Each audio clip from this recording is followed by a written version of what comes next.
Hi everyone, আজ বানাবো আমসত্ত্ব। এর জন্য প্রথমে আমি আমগুলোকে ভালো করে ধুয়ে কেটে নিয়েছি, ছাল ছাড়িয়ে নিয়েছি। আমগুলো যেমন দেখতে সুন্দর তেমনই মিষ্টি। ওর একজন স্টুডেন্ট মালদা থেকে নিয়ে এসেছিল। আমগুলো সত্যি প্রচুর মিষ্টি, আর একসাথে আমগুলো পেকে গেছিলো। সে কারণে আমি ভাবলাম আমসত্ত্ব বানিয়ে রেখে দিই, কারণ একসাথে তো এত আম খাওয়া যায় না। সে কারণেই প্রথমে আমগুলোকে আমি ছাড়িয়ে নিচ্ছি, আটিটা বের করে নেব। এরপরে আম সব ছাড়ানো আমার হয়ে গেছে। একটা মিক্সচার গ্রাইন্ডারে আমগুলো নিয়ে একটা পিউরি বানিয়ে নেব। সবগুলো আম একে একে আমি নিয়ে গিয়ে মিক্সিতে একটা পিউরি বানিয়ে নিয়েছি। আমার পিউরি বানানো অলমোস্ট কমপ্লিট সবগুলো। এরপরে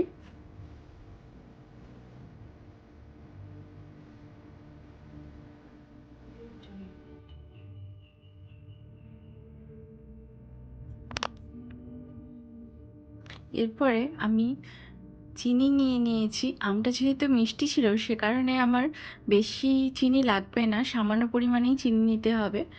নিয়ে মিক্সিতে গুঁড়ো করে নেব। এরপরে একটা কড়াইতে আম নিয়ে ওর মধ্যে চিনিটা দিয়ে আর সামান্য নুন দিয়ে মিক্স করে নিতে হবে, আর কিছুক্ষণ ফুটিয়ে নিতে হবে। বারবার মনে রাখতে হবে ফুটানোর সময় আঁচটা যাতে কম থাকে, আর বারবার নাড়তে হবে, না হলে নিচটায় কিন্তু লেগে যাওয়ার চান্স থাকে। এরপরে দুটো থালার মধ্যে আমি সাদা তেল নিয়ে ভালো করে ব্রাশ করে নেব, কারণ ওর মধ্যে আমি আমটাকে রোদে শুকোতে দেব আমসত্ত্ব বানানোর জন্য। আমার আমটা প্রায় রেডি হয়ে গেছে। এরপর আমি থালাতে ভালোভাবে ইকুয়ালি ডিস্ট্রিবিউট করে নেব। মনে রাখতে হবে থালাতে দেওয়ার সময় যাতে লেয়ারটা খুব বেশি মোটা না হয়ে যায়। যেহেতু আমার কোয়ান্টিটিটা বেশি ছিল তাই আমারটা সামান্য মোটা হলেও আপনারা চেষ্টা করবেন পাতলা করে দিতে।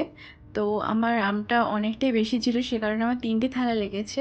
এরপর আমি একটা ব্রাশের সাহায্যে প্লেন করে নিচ্ছি যাতে ওটা দেখতে সুন্দর হয় আর পাতলা হয়। এরপর আমি রোদে দিয়ে দিয়েছি। একদিন রোদে দেওয়ার পর তারপরের দিন আমাদের আমসত্ত্ব রেডি হয়ে যায়। এরপর আমার আমসত্ত্বটা রেডি হয়ে গেছে। আমি পিস পিস করে কেটে নিয়েছি। দেখুন দেখতে কত সুন্দর হয়েছে আর কতটা পাতলা হয়েছে, ট্রান্সপারেন্ট, প্রায় এধার থেকে ওধার দেখা যাচ্ছে। আমি আপনাদের একটা দেখিয়ে দিচ্ছি কতটা পাতলা হয়েছে, আর খেতেও টেস্টি হয়েছিল। এর কালারটা একটু ডিপ হয়ে গেছে, কারণ আমরা যেহেতু চিনিটা অ্যাড করেছি সেই কারণে আমের কালারটা একটু ডিপ হয়েছে, কারণ আমসত্ত্ব কালারগুলো এরকমই হয়। আমার আমসত্ত্ব রেডি হয়ে গেছে আর আমি কেটে নিয়েছি। এরপর সারা বছর রেখে দিতে পারেন এটাকে প্রিজার্ভ করে। খুব ভালো হয় খেতে, আপনারাও বাড়িতে একবার ট্রাই করবেন।